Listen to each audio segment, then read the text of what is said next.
السلام علیکم ورحمۃ اللہ وبرکاتہ، نحمده ونصلی علی رسوله الکریم، اما بعد فاعوذ باللہ من الشیطان الرجیم، بسم اللہ الرحمن الرحیم، رب اشرح لی صدری ویسر لی امری واحلل عقدۃ من لسانی یفقهوا قولی۔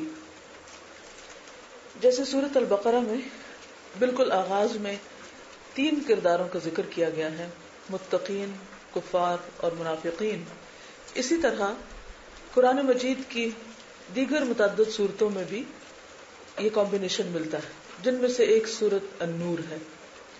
سورۃ النور میں آیات نور میں خاص طور پر مومنین کے کردار، ان کے طرز عمل کا ذکر کیا گیا اور ان کی سرگرمیوں کا۔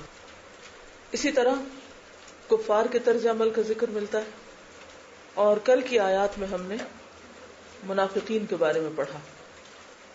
میرا سوال آپ سے یہ کہ مؤمن کیسا ہوتا ہے؟ ایک لائن میں جواب دیں۔ مؤمن کون ہوتا ہے، کیسا ہوتا ہے؟ آیت نور کی روشنی میں، البقرہ کی نہیں۔ ایمان اور ایمان کے ساتھ عمل صالح اختیار کرنے والا، سمعنا و اطعنا کہنے والا، گڈ، اور جس کا نور اس کے اندر بھی ہو اور اس کا نور اس کے باہر بھی ہو، جس کے پاس علم بھی ہو اور عمل بھی ہو، ہر جگہ اللہ کو یاد کرنے والا ہو، اس سے ڈرنے والا ہو۔ نور علی نور، وہ تو علم اور عمل کی بات ہو گئی۔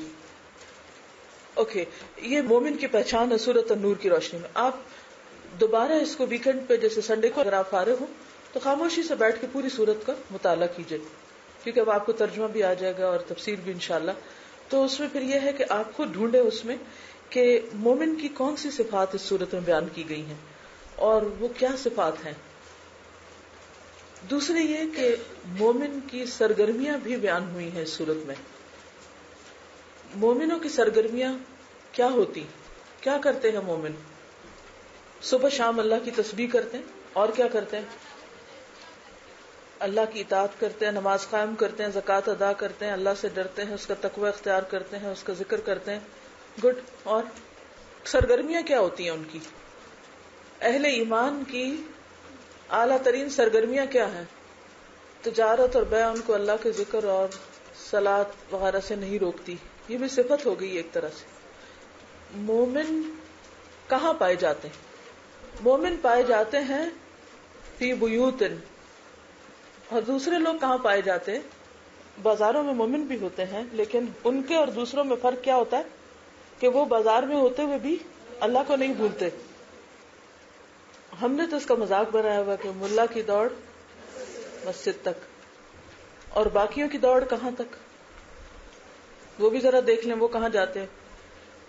مومنوں کے دن رات کہاں گزرتے ہیں اور دوسروں کے دن رات کہاں گزرتے ہیں؟ میرا سوال کیا اور اپنا جواب ذرا دونوں لکھیے، اور پھر آپ خود اس کو چیک کیجئے، جیسے ایک ایگزامینر چیک کرتا ہے نا، آپ کو امتحان میں سوال آتے ہیں نا، کیونکہ سوال سمجھنا آدھا علم ہے۔ میرا سوال یہ ہے کہ اہل ایمان مسجدوں میں جاتے ہیں، علم کے مراکز میں جاتے ہیں، گھروں میں بھی اللہ سے ڈرتے ہوئے رہتے ہیں، گھروں میں بھی اللہ کا نام بلند کرتے ہیں، لیکن مومنین کے علاوہ جو دوسرے گروہ ہیں ان کی دلچسپیاں کیا ہیں، وہ کہاں جاتے ہیں، وہ کہاں رہتے ہیں، وہ کس چیز کو بلند کر رہے ہیں۔ اب دیکھیے کہ اللہ سبحانہ تعالیٰ نے بیوت کی بات کی، اور بیوت کے ساتھ دیگر جگہوں کی قرآن میں اسپیسیفک بات نہیں ہوئی، لیکن مومنوں کی دوڑ اور مومنوں کی سرگرمی کا ذکر کر دیا گیا کہ جن کے دلوں میں نور ہوتا ہے اور اس نور کو وہ پھیلاتے بھی ہیں، تو وہ پائے جاتے ہیں۔ ان کو ڈھونڈو گے وہ ملیں گے کہاں پر؟ کچھ گھروں میں۔ ان گھروں کا بھی نام نہیں لیا گیا کہ وہ کیا ہے گھر، وہ جھونپڑی ہے، وہ درخت کے نیچے ہے، وہ خس و خاشاک سے بنی ہوئی چیز ہے، وہ مڈ کی ہے یا وہ لوہے کی ہے یا پتھر کی ہے، وہ کیا ہے، یہ ساری ڈسکرپشن نہیں دی گئی۔ مراد اس سے یہ ہے کہ ان کی دلچسپیاں تعمیری ہوتی ہیں، ان کے کاموں کے ساتھ ساتھ اللہ کا ذکر ہوتا ہے، وہ مسجدوں کو آباد کرنے والے ہوتے ہیں، وہ ایسے مراکز کو تعمیر کرنے والے اور ان کو آباد کرنے والے ہوتے ہیں جہاں اللہ کا نام لیا جاتا ہے۔ ان ترفع اب سمجھ آ گئی؟ کیونکہ ایک پورا طرز زندگی ہے نا، ایک پورا ایٹیٹیوڈ ہے. صاحب ایمان ہونا صرف زبان سے ایمان کا دعویٰ کرنا نہیں ہے، بلکہ اپنے عمل، اپنے افعال اور اس کے ساتھ جو آپ کی دلچسپیاں ہیں، جو آپ کا شوق ہے.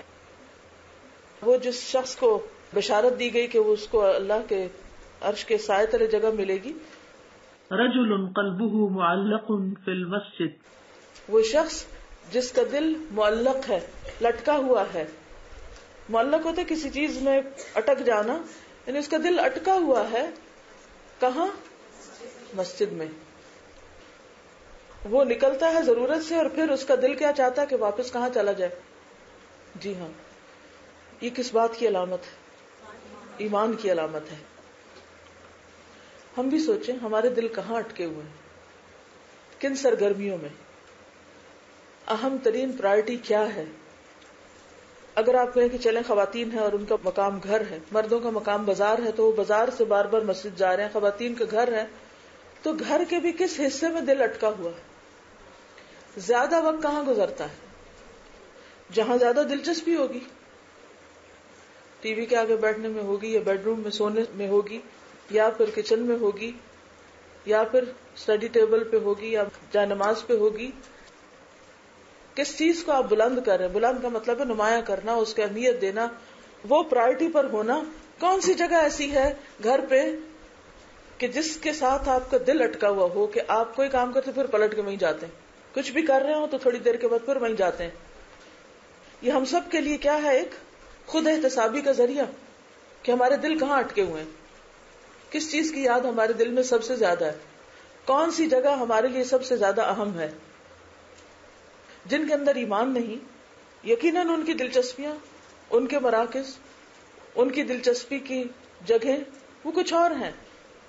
وہ انہی کو بلند کر رہے ہیں، وہ انہی کو سجا رہے ہیں، انہی کو بنا رہے ہیں، انہی میں اپنے مقاصد پورے کر رہے ہیں. تو مومن، کافر، منافق اپنے اعمال اور اپنی دلچسپیوں اور اپنی سرگرمیوں سے پہچانا جاتا ہے کہ اس کا دل کہاں معلق ہے. پھر اسی طرح جب ہم کہتے ہیں نا کہ ان صلاتی و نسکی و محیایا و مماتی للہ رب العالمین، میری زندگی، میری موت، میرا جینا، میرا مرنا سب اللہ رب العالمین کے لیے ہے.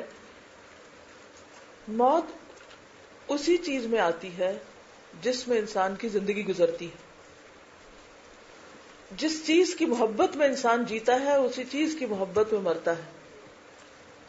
اگر اللہ کی محبت میں جی رہے ہیں تو موت بھی اسی میں آئے گی، اور اگر کسی اور کی محبت میں جی رہے ہیں تو موت بھی اسی میں آئے گی، اسی کے ساتھ آئے گی. اس کو چھوٹی سی مثال سے سمجھیے. فرعون کس چیز کی محبت میں مرا تھا؟ جاہ کی. کیونکہ اس کو بس یہی خوف تھا کہ کوئی اس کی اتھارٹی نہ لے لے، وہ خدا بنا ہوا تھا نا. اور جب بنی اسرائیل کو لے گئے موسیٰ علیہ السلام تو بہت غضبناک ہو گیا، کیونکہ اس سے کس پہ چیلنج ہوا تھا؟ تو کس چیز کو بچانے کے لیے مرا تھا؟ پتا ہے نا سب کو. اوکے، قارون نمائش کرنے کے لیے نکلا تھا، اسی میں دھنس گیا. لیلا مجنون کا قصہ پڑا ہوگا. مجنون کس چیز میں مرا تھا؟ لیلا کی محبت میں. حضرت حمزہ اللہ کی محبت میں، دین کی محبت میں تو شہید کہلائے. جعفر بن ابی طالب اللہ کی محبت میں، اور بہت سے صحابہ کا نام آپ لے سکتے ہیں. تو فرق ہے نا، جو شخص جس چیز کی محبت میں جیتا ہے، جس کے لیے جیتا ہے، اسی کے لیے مرتا ہے. تو اگر ان صلاتی و نسکی و محیایا اگر اللہ کے لیے نا تو مماتی اللہ کے لیے ہوگا. اس لیے دین جو ہے وہ کسی وقتی اور کسی مخصوص جگہ سے متعلق چیز کا نام نہیں ہے کہ آپ مسجد گئے ہیں تو آپ وہاں پر اپنا ایک مخصوص ڈریس پہن لیں، ٹوپی رکھ لیں اور آپ وہاں پر نماز پڑھیں. جب گھر آئے تو وہ سب کچھ اتار کے لبادہ پھینک دیں، پھر اس کے بعد جب اگر دوبارہ آپ کو وہاں جانا تو پھر وہ پہن لیں. ٹھیک ہے، طہارت کے لیے، ایک خاص تقدس کے لیے صاف ستھرے کپڑے پہنے جاتے ہیں، لیکن بات یہ ہے کہ دین تو پورے طریقہ زندگی کا نام ہے. تو ہم سب کو جہاں اپنی دل کی حالت کو دیکھنا ہے، وہاں اپنے سارے طرز عمل پر غور کرنا ہے، وہاں اپنی دلچسپیوں کے مراکز کا جائزہ لینا ہے کہ کیا چیز ہماری پرائرٹی ہے، اور وہاں ہمیں اپنی سرگرمیوں اور اپنی اوور آل زندگی گزارنے کے لائف سٹائل کو بھی دیکھنا ہے. تو یہ بے حد ضروری ہے کہ ہم اوور آل، یہ نہیں کہ صرف سورۃ نور پڑھ کے صرف اس کے کسی ایک خاص حصے کو لے کے اس پہ عمل کر کے ہم سمجھیں کہ ہم مومن ہو گئے یا مطلوب انسان ہو گئے اللہ رب العزت کے. اوور آل ساری زندگی کو کھنگالنا ہوگا. ہم لوگ نمازیں کس چیز میں تاخیر کر لیتے ہیں، کہاں سے ڈیلیز ہوتی، کیوں ہوتی. ہم سب اپنے اپنے رویوں پر غور کریں.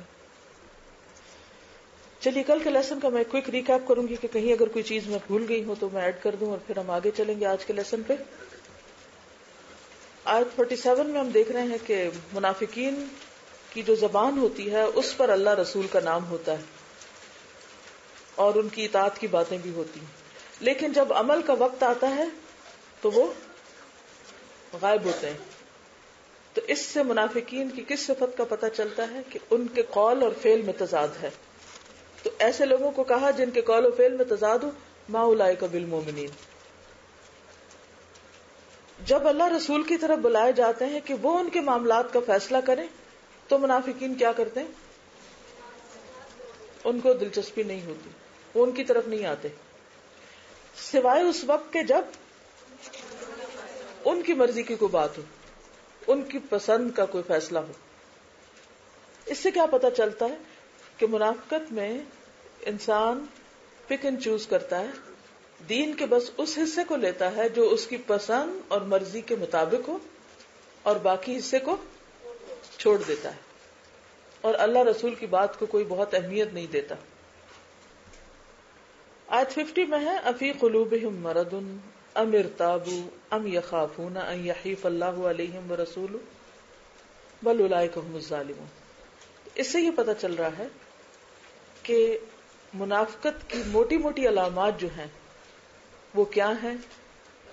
دلوں کی بیماری، دلوں میں ارادے کی کمزوری، کیونکہ ایمان بھی دل میں ہوتا ہے نا، اور اگر دل بیمار ہوگا تو اگر جو بھی ایمان اس میں جائے گا وہ بھی کیا ہو جائے گا؟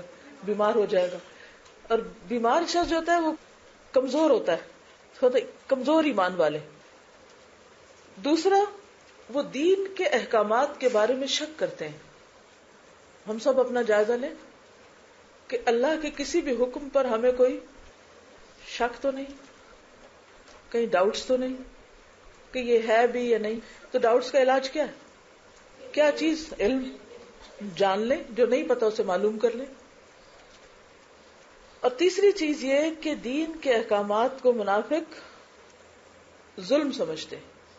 مثلا فجر کے وقت اٹھنا، سحری کے لیے اٹھنا، بعض اوقات شیطان کیا وسوسہ ڈالتا ہے؟ دس از ناٹ فیئر.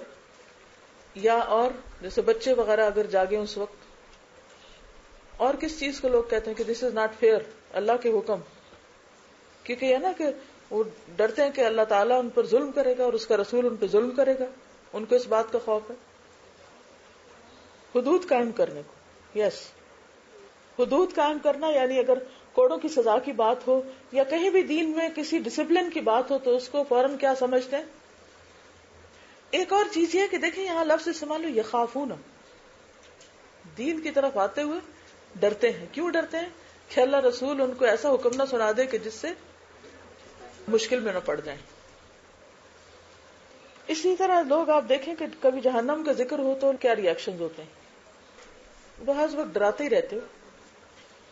دین کی طرف اس لیے نہیں آتے کہ پھر اللہ رسول کی بات ماننی پڑے گی، پتہ چل گئی تو. ایسی سب چیزیں کر کے انسان دراصل اپنے اوپر خود ظلم کرتا ہے. پھر یہاں پر جہاں منافقین کا ذکر ہوا تو ساتھ ہی اہل ایمان کا کمپیرزن میں ذکر کر دیا گیا کہ جب انہیں اللہ رسول کی طرف بلایا جاتا ہے تو وہ فوراً سمعنا اور اطعنا کہتے ہیں. وہ ظالمون ہیں، یہ مفلحون ہیں. اور جو اللہ رسول کی اطاعت کرے گا، اللہ سے ڈرے گا، تقوی اختیار کرے گا، تو ایسے لوگ کامیاب ہونے والے ہیں. پھر منافقین کی ایک اور صفت ہے آیت 53 میں، ان کی گفتگو میں کیا زیادہ ہوتا ہے؟ قسمیں.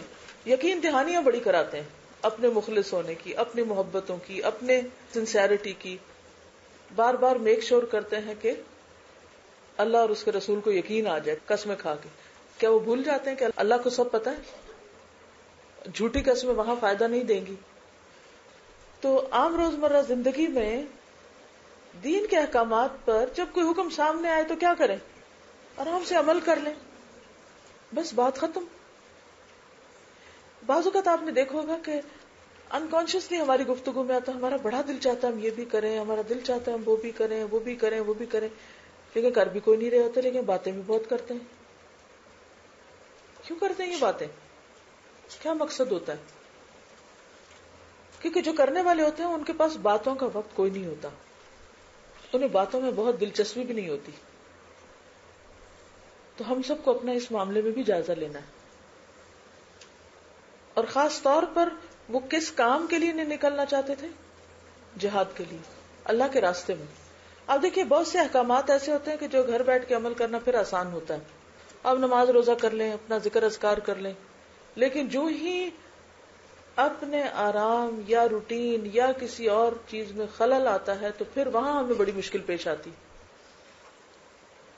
تو منافقین کی ایک مشکل کیا تھی کہ وہ جہاد کے لیے نہیں نکلنا چاہتے تھے، اور پھر جب ایک دفعہ نہیں جاتے تھے، چوری پکڑی جاتی تھی، اگلی دفعہ پھر قسمیں کھانے لگتے کہ آئندہ تو ضرور چلیں گے. تو اللہ سبحانہ وتعالیٰ نے فرمایا طاعۃ معروفہ، پتہ چل جائے گا جب تم چلو گے. اطاعت تو جانی پہچانی ہوتی ہے. اطاعت یعنی جو آپ عمل کرتے ہیں اس کو کہنے کی تو ضرورت ہی نہیں ہوتی، خود ہی پتہ چل جاتا ہے کہ کسی نے کر لیا. اور پھر فرمایا ان اللہ خبیر بما تعملون. پھر حکم کیا دیا گیا ہے؟ منافقت کا علاج کیا ہے؟ اللہ اور رسول کی اطاعت، جو کہا جا رہا ہے وہ کرتے جاؤ، اور اگر کوئی نہ کرے تو اس پہ جان گلاتے جاؤ، اس کے پیچھے رونا شروع کر دو. فَإِن تَوَلَّوْا فَإِنَّمَا عَلَيْهِ مَا حُمِّلَ وَعَلَيْكُمْ مَا حُمِّلْتُمْ. ہر ایک اپنے اعمال کا خود ذمہ دار ہے، جواب دہ ہے، لیکن کرائیٹیریا ایک ہی ہے، اور وہ کیا ہے؟ ان تطیعوہ تہتدوا. تمہاری ہدایت اس وقت تک مانی ہوئی ہی نہیں جب تک تم اطاعت نہ کرو. تو سورۃ النور کے اختتام پر جو زبردست میسج دیا جا رہا ہے کہ اگر واقعی تم سچے مومن بننا چاہتے ہو تو اپنی زندگی میں اللہ کے رسول صلی اللہ علیہ وسلم کا مقام پہچانو، ان کو اہمیت دو اور ان کی اطاعت کرو. منافقت ایک پرسنالٹی کا نام نہیں بلکہ ایک ایٹیٹیوڈ کا نام ہے کہ جو اللہ کی طرف سے آئی ہوئی ڈیوٹیز اور اللہ کے دین کے لیے عائد کردہ ڈیوٹیز، ان سب کے موقع پر اس کا طرز عمل کیا ہوتا ہے. نماز کے وقت کیا کرتے ہیں؟ وہ کیا کرتے ہیں؟ اب تو آپ جواب دینے میں بھی سستی کر رہے ہیں. کیا اتنا مشکل ہے لفظ سستی بولنا بھی؟ میں یہ سوال کیوں کرتی ہوں؟ کیا مجھے نہیں پتا کہ آپ کو ٹیکنیکلی جواب آتا ہے، چاہے حقیقی آتا ہے یا نہیں، تاکہ آپ ذرا جاگیں تھوڑا سا. آپ ذرا منہ کھول لیں ایک دفعہ کہ آکسیجن اندر چلی جائے، ذرا سا دماغ جاگ جائے. مسلسل جب منہ بند کر کے بھی بیٹھے رہتے ہیں نا تو سانس لینے کی رفتار بھی سلو ہو جاتی ہے، اور جب وہ سلو ہوتی ہے تو پھر تھوڑی دیر میں سونے کی تیاری کرتے ہیں آپ. تو یہ احکام کیسے سمجھ آئیں گی اگر کھلے کانوں اور کھلے دل کے ساتھ نہ سنیں؟ بات یہ ہے کہ منافقت کا تعلق فطرت سے نہیں، دل سے ہے، کیونکہ فی قلوبہم مرض قرآن کہتا ہے. فطرت تو اللہ نے سب کی سلیم بنائی، لیکن وہ اس وقت سلیم رہتی ہے کہ جب ہم پھر اللہ تعالیٰ کے احکامات پر عمل کرتے ہیں. تو بات میں یہ کر رہی تھی کہ جو منافقت ہے ایک ایٹیٹیوڈ کس طرح ہے کہ اللہ کی طرف سے جب ایک حکم آتا ہے تو اس حکم کو ماننے میں بھی کیا کرتے ہیں؟ سستی. ان کا دل نہیں مانتا. نماز کا وقت ہے اس میں سستی کریں گے، صدقہ خیرات کا وقت آیا تو کیا کریں گے؟ پھر سستی، بوجھ، مصیبت. جہاد کے لیے نکلنے کا وقت آیا پھر سستی. کسی کام کی کوئی ذمہ داری، بندوں کی طرف سے جو حقوق اور فرائض عائد ہوتے ہیں ہم پر، ان کے معاملے میں کوئی دلچسپی نہیں. کیئر لیس ایٹیٹیوڈ ہے، بس زندگی گزار رہے ہیں، بوجھ ہے یا جو بھی، بس گزار کے چلے جائیں گے. سوئے ہوئے آئے اور سوئے ہوئے جا رہے ہیں، نہ شعور بیدار ہے اور نہ خدا کا خوف ہے. تو اس طرز عمل کو چھوڑنا ہوگا. میں سوچ رہی تھی، میں ایک امیجن کر رہی تھی کہ ہم نے اس دن نور کے اوپر بات پڑھی اور انڈیویجلی اپنے آپ کو لیا، یا ہر ایک نے یہ سمجھا کہ مومن اور مومن سے سنگولر سے ہم اپنا اپنا جائزہ لینے لگے. بڑی اچھی بات ہے. آگے اللہ نے کلیکٹیو مومنوں کی بات کر دی فوراً بعد اگلی آیت میں، فی بیوت اذن اللہ ان ترفع. اور پھر مسجدوں میں جمع ہو کر اقامت صلاۃ ہوتی نہیں جب تک جماعت کی نماز. تو میں سوچ رہی تھی کہ اگر کسی بھی مسلمان سوسائٹی میں ہر فرد کی اس طور پر اصلاح ہو جائے, اس کے اندر کا ایمان جاگ اٹھے اور وہ سارے کے سارے مسجدوں میں پہنچ جائیں, سارے, کوئی کسی بھی پوزیشن میں, میں سمجھتی ہوں کہ اگر صرف چند دن کے لیے بھی یہ طرز عمل اختیار کر لیں نا, کوئی دنیا کی قوت ہمیں ذلیل نہیں کر سکتی. کہ ساری ذلت اور رسوائی اور سارے فتنے کس وجہ سے ہیں کہ جو بنیادی ہمارے فرائض ہیں ہم ان میں انکار نہیں کرتے, سستی کرتے ہیں. کتنے لوگ ہیں جو فجر کے وقت مسجد جاتے ہیں, کتنے لوگ, اور اگر اس وقت مسجدیں خالی ہیں, آغاز ہی آپ نے غیر حاضری سے کیا دن کا, تو پھر اس کے بعد آگے کیا کریں گے آپ؟ تو یہ ایک پورا رویہ ہے. ہر چیز میں سستی, جو نماز میں سستی کرتا ہے پھر ہر چیز میں سستی, ہر چیز کو کیئر لیسلی لینا. یہ کر لو, اچھا کیا تب بھی ٹھیک, نہ کیا تب بھی ٹھیک, ہو گیا تب بھی صحیح ہے, نہیں کیا تب بھی کوئی فرق نہیں. وہ اپنی باقی ذمہ داریوں میں بھی پھر اسی طرح کیئر لیس ہو جاتا ہے. ہر شخص اپنے طور پر اپنا اپنا جائزہ لے. تو دیکھیے اس وقت میں اس پوزیشن میں ہرگز نہیں ہوں کہ میرے سے آپ فتویٰ لیں کہ اچھا فلاں لڑکی نے صبح کی نماز نہیں پڑھی اور وہ کلاس میں بھی دیر سے آئی ہے, تو آپ کا کیا خیال ہے, کیا وہ منافق ہے؟ مجھے کوئی حق نہیں کہ میں کچھ کہوں. اس کو خود سوچنا چاہیے کہ اس کا یہ عمل مومنین کے قریب ہے یا منافقین کے قریب ہے. ہر شخص کو خود بھی تو اپنا فیصلہ کرنا چاہیے نا. یعنی بہت سے لوگ جیسے نمازیں پڑھتے بھی ہیں تو جو کنوینئنٹ ہے ان کے لیے اس میں پڑھ لیتے ہیں. منافقوں کے لیے سب سے بھاری نماز کون سی؟ فجر اور عشاء کی. پتہ ہے ہم سب کو, لیکن ہم خود کیا کرتے ہیں؟ فجر کس وقت ادا کر رہے ہوتے ہیں اور عشاء کس وقت پڑھ رہے ہوتے ہیں, اور کس طریقے کی پڑھتے ہیں اور کس حال میں پڑھتے ہیں, مصیبت کے مارے یا پھر خوشی سے اور شوق سے. ہمیں جس چیز کی طرف توجہ دینی ہے کہ جو منافقین کے ٹریٹس یہاں بتائے جا رہے ہیں ان پر اپنے آپ کو پرکھ کر دیکھیں کہ کہیں کوئی مصیبت ہمارے اندر تو نہیں. اس کی اصلاح کی ضرورت ہے. ہم کہاں کھڑے ہیں, ہم سب کو اپنے اپنے جائزے کی ضرورت ہے. پھر آپ دیکھیے کہ 54 آیت میں کہا گیا کہ ہر ایک اپنا ذمہ دار خود ہے. یہ جو بات میں بھی کر رہی تھی نا, ہر ایک کو اپنا جائزہ لینے کی ضرورت ہے. اچھا ہمارا رویہ کیا ہوتا ہے؟ ہم دوسروں کے اوپر تو بڑی نظر رکھتے ہیں کہ وہ اپنی ذمہ داری پوری کر رہا ہے یا نہیں, اس نے کوئی کام کیا یا نہیں, اس کا رویہ کیسا, اس کا ایٹیٹیوڈ کیسا ہے. لیکن ہم کم ہی غور کرتے ہیں کہ ہمارا اپنا کیا حال ہے, ہماری نمازیں کیسی ہیں, ہم اپنی ذمہ داریوں کی ادائیگی کیسے کر رہے ہیں, ہمارا اخلاق کیا ہے, ہمارا رویہ کیا ہے. اور معیار تو رسول ہے, انسان نہیں ہے, اور رسول کے ذمے بات پہنچانا ہے, اور رسول نے اپنی ذمہ داری پوری کر دی. پھر آپ دیکھیے کہ اوور آل یہ جو آیت 55 ہے بڑی اہم آیت ہے. اس میں اللہ سبحانہ وتعالی بحیثیت امت کے مسلمانوں کے عروج و زوال کے فلسفے کو بتاتے ہیں کہ کن کنڈیشنز کے ساتھ تمہیں زمین میں خلافت دی جائے گی, کن کنڈیشنز کے ساتھ تمہیں دین پر عمل کرنے کی سہولت ہوگی, دین جم جائے گا, کس صورت حال میں تمہیں امن نصیب ہوگا. اور اس سے ہم اندازہ کر سکتے ہیں کہ برعکس صورت حال کیوں ہے. اللہ کا وعدہ ہے, صرف یہ نہیں کہ اللہ تعالیٰ نے فرمایا, یہ بھی تو ہو سکتا تھا نا, وقال اللہ, لیکن وعد اللہ, اللہ نے وعدہ کر رکھا ہے اور اللہ اپنے وعدوں کو پورا کرتا ہے. اگر جو اس آیت میں وعدہ ہے وہ آج نظر نہیں آتا تو کیا اللہ کے پارٹ پر کوئی کمی ہے؟ نعوذ باللہ, ہرگز نہیں. بہت سے لوگ کہتے ہیں نا اگر اسلام اتنا سچا مذہب ہے تو آج مسلمان کیوں ذلیل ہیں, پھر ایسا کیوں اور ایسا کیوں, اور ساری جو مصیبتیں آئی ہوئی ہیں وہ کس کے کھاتے میں ڈال دیتے ہیں؟ اسلام کے. حالانکہ وہ اسلام کے کھاتے میں نہیں ڈالی جا سکتی. اللہ ظلم نہیں کرتا اپنے بندوں پر, وہ کس کے کھاتے میں پڑیں گی؟ انسانوں کے, مسلمانوں کے. لہذا ضرورت ہے کہ ہم اپنے اسلام کا جائزہ لیں کہ واقعی ہم مسلمان ہیں بھی یا نہیں.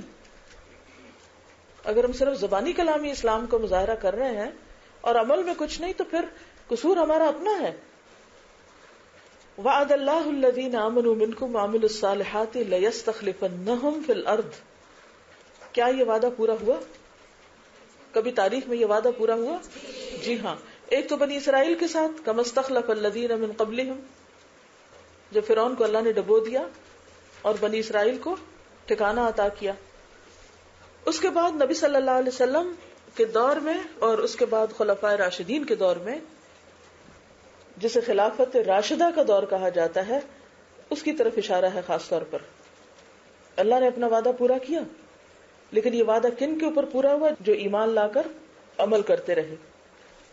لیکن یہ صرف ان تک کے لیے نہیں تھا، اس دور تک کے لیے نہیں مخصوص، بلکہ یہ آج بھی پورا ہو سکتا ہے اگر ہم یہ کنڈیشنز پوری کر دیں.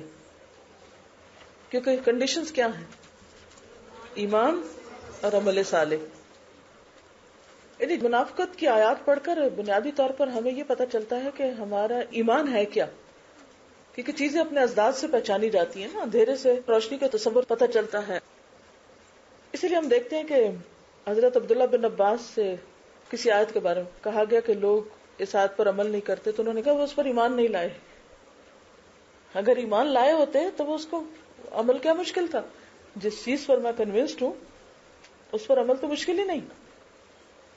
نبی صلی اللہ علیہ وسلم وحی کے نازل ہونے کے بعد 10 سال مکہ میں رہے، تو ہر وقت کفار اور مشرکین کا خوف رہتا تھا. پھر ہجرت کا حکم ہوا، مدینہ میں آئے، ہر وقت مشرکین کے حملوں کا خوف رہتا. یعنی پہلے اندرونی طور پر وہ ستاتے، پھر باہر سے بھی آ کے حملہ آور ہونے لگے.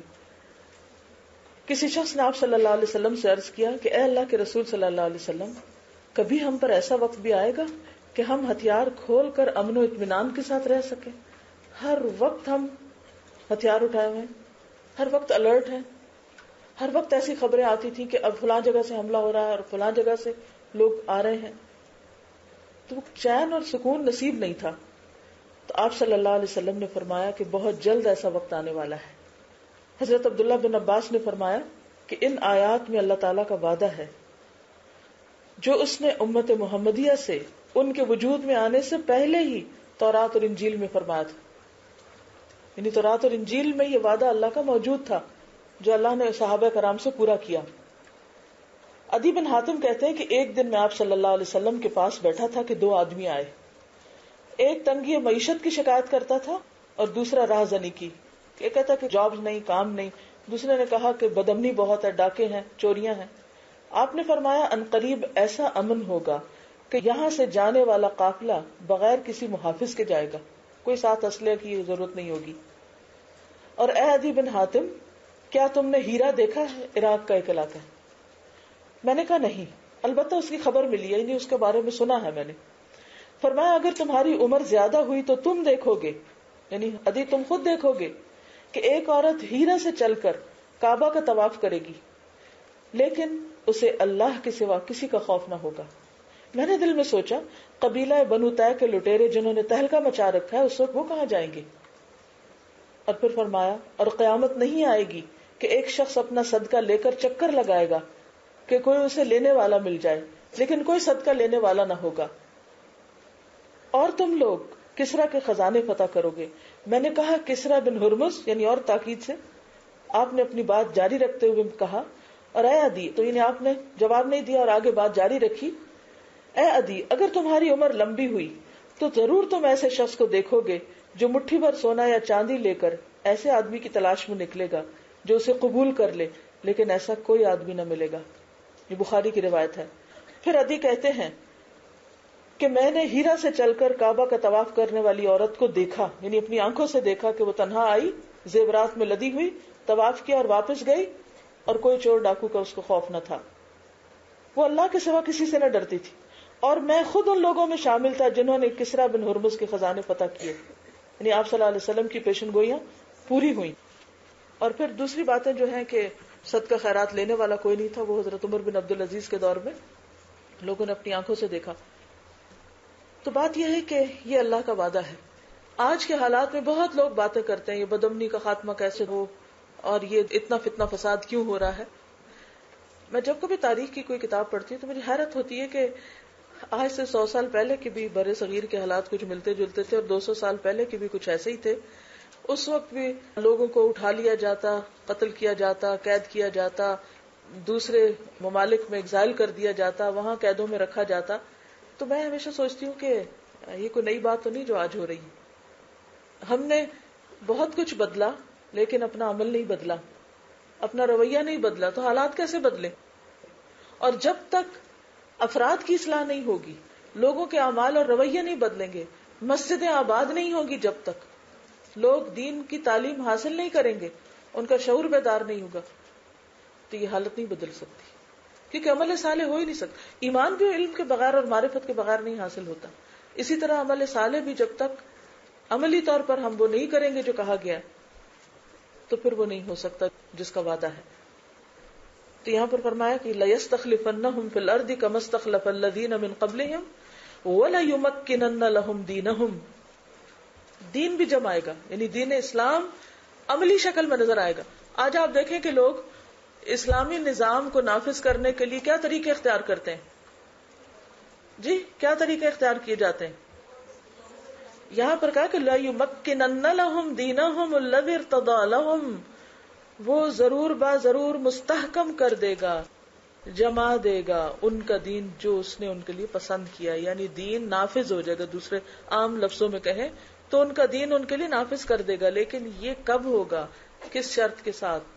ایمان اور عمل صالح کے ساتھ۔ لیکن ہم کیا کر رہے ہیں؟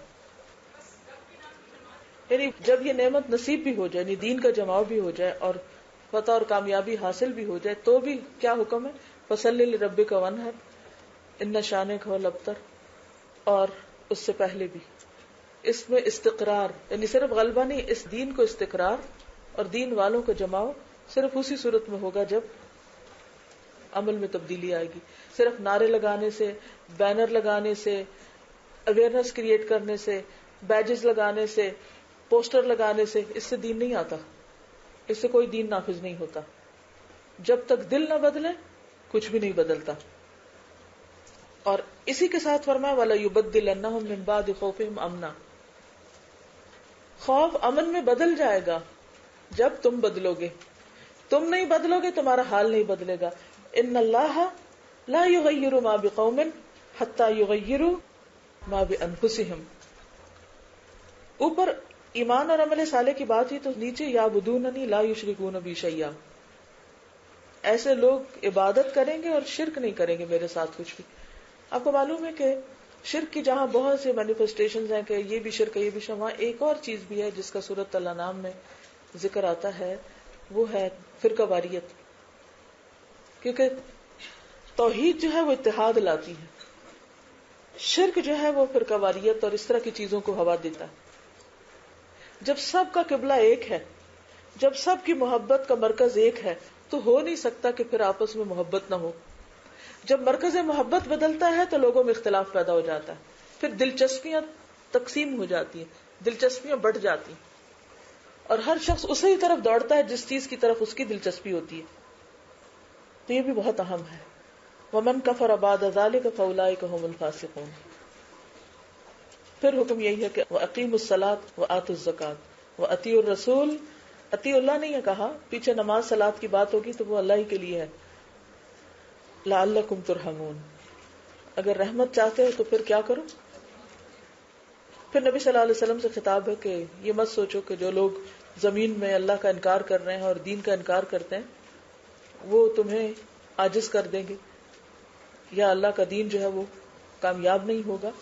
ایسے لوگ اپنے برے انجام کو پہنچیں گے، کیونکہ برائی کا نتیجہ برا ہوتا ہے۔ چھوٹی چھوٹی چیزیں، طریقہ زندگی نا، اسی لیے رسول کی اطاعت کو آپ دیکھیے کہ مسلسل اس پورے جو آیات ہیں ان میں ایک ہی طرف رخ موڑا گیا کہ وہاں سے لوگ حل ایک ہی ہے، کوئی شارٹ کٹ نہیں ہے۔ ہم ہر مسئلے کا کیا حل چاہتے ہیں؟ فوری حل، انسٹنٹ، کوئی شارٹ کٹ نہیں۔ افراد کے دل بدلنے میں، تبدیلی لانے میں کوئی آپ کو جنتر منتر یا بظاہر کوئی ایک بڑی اسپیچ جذباتی قسم کی یا کوئی ایک بڑا سا سیمینار یا پروگرام، یہ چیزیں نہیں کام کرتی۔ بس ٹھیک ہے اس میں تھوڑے سے آپ کو نقطہ نظر مختلف پتہ چل جاتے ہیں، کچھ مزید علم میں اضافہ ہو جاتا ہے، لیکن حالات نہیں بدلتے۔ جتنے بھی احکامات ہیں سورۃ نور میں، اس میں جو اصول ہیں وہ یہاں دے دیے گئے، ان کی عملی شکل جو ہے وہ حدیث سے ثابت ہوتی ہے، سنت اس کی وضاحت ہے۔ جو زنا کے احکامات ہیں، اب یہ تو کہہ دیا 100 کوڑے مارو، لیکن اس کی تفصیلات سنت میں ملیں گی۔ رجم ہے تو اس کی تفصیلات سنت میں ملیں گی، یا عملی نمونہ جو ہے کس طرح یہ کام ہوا۔ مثلا حضرت عائشہ کہتی ہیں کہ جن لوگوں نے مجھ پر الزام لگایا، ایک عورت اور 2 مرد، نبی صلی اللہ علیہ وسلم پر جب یہ آیات اتری، آپ نے لوگوں کو بلایا، خطبہ دیا، ممبر سے نیچے اترے، ان کو بلا کے حد جاری کر دی فوراً، دیر اینڈ دین. تو اس سے پتہ چلتا ہے کہ وہ صرف آیات سنتے نہیں رہتے تھے اور سناتے نہیں رہتے تھے، جو ہوتا تھا اترے اور کام کر دیا. اور اس کے بعد بھی آپ دیکھیں کہ 3 مخلص مومن نبی صلی اللہ علیہ وسلم کو چھوڑ کے کہیں نہیں گئے. انہوں نے یہ نہیں کہا کہ آپ نے ہمیں سارے لوگوں کے سامنے، کیونکہ یہ بھی کہا نا کہ سب لوگ بھی حاضر ہوں، مجمع میں پٹوا دیا، اب بھی ہم آپ کا نام لیں. آج آپ دیکھیں کہ مسلمانوں کا کردار کیا ہے. ذرا کہیں کوئی ڈسپلن قائم کرنے کی کوشش کرے تو جو چیزیں کھوکھلی ہوتی ہیں فوراً ڈھہ جاتی ہیں. کردار نہیں ہے نا، وہ ایمان نہیں ہے، وہ کردار نہیں ہے. اس چیز نے ان کو اتنا مضبوط بنا دیا تھا کہ پھر پوری دنیا سے لڑ سکتے تھے کہ یہ اللہ رسول کا حکم ہے. انہوں نے دائیں اور بائیں دیکھا ہی نہیں. یہ فرق ہے ان میں اور ہم میں.